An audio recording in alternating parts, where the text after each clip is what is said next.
एक महिला भक्त वृंदावन से बिहारी जी लेकर अपने घर आई और तभी बाहर से गोलू घर के अंदर आया और माँ से पूछता है कि माँ, यह कौन है? तो मैया ने बोला, ये भगवान हैं और ये ही हमारे मालिक हैं। अब तो घर में जब भी कोई नई चीज बनती तो सबसे पहले बिहारी जी को भोग लगता। पहले यह सब चीजें गोलू को सबसे पहले मिलती थीं। इससे गोलू बहुत चिढ़ने लगा और मन ही मन ठाकुर जी को कोसने लगा। एक दिन गोलू की माँ काम पर जाते समय बोली, गोलू, यमुना जी से मटके में जल भर कर लाना। जब गोलू पानी भरने के लिए जाने लगा तो जाते जाते बिहारी जी को कहने लगा, खाने के लिए तो सबसे पहले तैयार रहते हो, लेकिन काम तो मुझे ही करना पड़ता है। अगर यहाँ रहना है तो काम करो। कहकर गोलू यमुना जी से जल भरने के लिए चल पड़ा।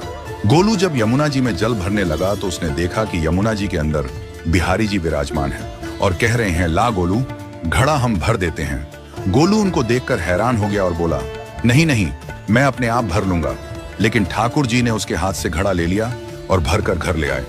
गोलू घर आकर डर रहा था कि अगर माँ को पता लगा कि मैंने ठाकुर जी से काम करवाया है तो आज मेरी पक्की पिटाई होगी। माँ ने घर आकर बिहारी जी को गीले कपड़ों में देखा तो एकदम से हैरान हो गई और कहने लगी कि गोलू, ये जरूर तेरी शरारत है, जरूर तूने ही इन पर जल डाला है। गोलू ने अपनी माँ को समझाने का बहुत प्रयास किया, लेकिन माँ ने उसको डांट कर चुप करा दिया और ठाकुर जी के भीगे हुए वस्त्रों को बदलने लगी। अगले दिन जब माँ ने गोलू को अनाज पिसवाने का काम दिया तो बिहारी जी फिर अनाज का कनस्तर ले आए और माँ को ठाकुर जी के वस्त्रों के ऊपर सूखा आटा पड़ा मिला। तो माँ ने फिर गोलू को डांटा कि तुझे पता नहीं कि ये हमारे भगवान हैं और तू भगवान के साथ शरारत करता है। आज तूने फिर इनके ऊपर आटा फेंका है। तो गोलू शपथ लेकर कहने लगा, नहीं माँ, मैंने कोई शरारत नहीं करी है। ये तो मेरे हाथ से गेहूं का कनस्तर लेकर खुद पिसवा कर आए हैं। गोलू की माँ आज बहुत गुस्सा हुई। अगले दिन फिर माँ बोली, बेटा गोलू, आज तुम्हारे बाबा बाहर गांव से वापस लौट आएंगे। बस आज का ही काम है, तुम जंगल से थोड़ी लकड़ियां ले आना।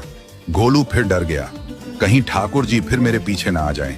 गोलू ने माँ को बोला कि मैं चला तो जाऊंगा, लेकिन बिहारी जी को समझा लो, वो मेरे पीछे ना आई। उसकी माँ हंसकर बोली, हाँ हाँ समझा दूंगी, तुम जाओ तो सही।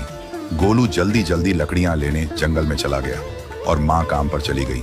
लेकिन उस दिन माँ काम से जल्दी वापस आ गई और देखा बिहारी जी अपनी चौकी पर विराजमान नहीं है। वह तो एकदम से घबरा गई कि कहीं गोलू की शरारत तो नहीं। वह भागी भागी जंगल की तरफ गई। तभी उसने देखा कि गोलू के साथ एक इंसान लकड़ियों को लेकर घर आ रहा है। गोलू की माँ यह देखकर हैरान हो गई कि यह तो बिहारी जी हैं। ये क्या हमारे भगवान हमारा काम कर रहे हैं? इसका अर्थ गोलू ठीक कह रहा था। वह जल्दी जल्दी